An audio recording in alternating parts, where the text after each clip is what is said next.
This is why planning should be a cornerstone of your management practices. So planning is a fundamental principle that you should be doing as a manager from a broad perspective and understanding what your overall work is and how many labor hours you need. What I've seen many managers do in this situation is that they haphazardly plan for all their holidays, Thanksgiving and Christmas.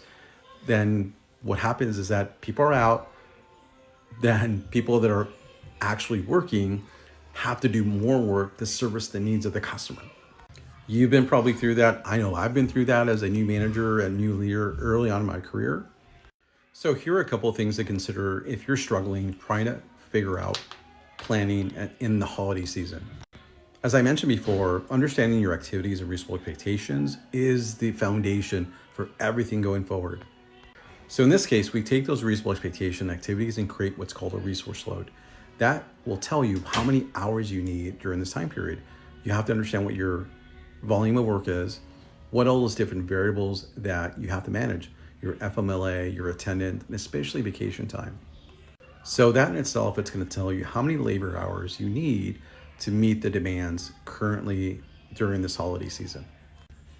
The second thing is that you have to have already conducted a skills assessment. This will allow you to determine what skill sets you have available. So when you plan out your people that are on vacation, then you know like, okay, I've got these 3 or 4 people out. They have this specific skill set. Who do I have to cover that within that skill set to ensure that we service our customers? So if you do this early on and you understand that there's a gap, guess what? That's going to trigger a training session to begin the process of training individuals. So if you do this correctly, and I've always talked about being very proactive in your planning process, you will be very successful in delivering the results that you need to with your customer and your organization.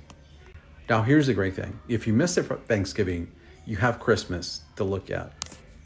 And like anything else, you have an opportunity to regain or recoup what you've lost in this scenario. If you have any questions about what I just said, please like, follow, share, and comment on the video.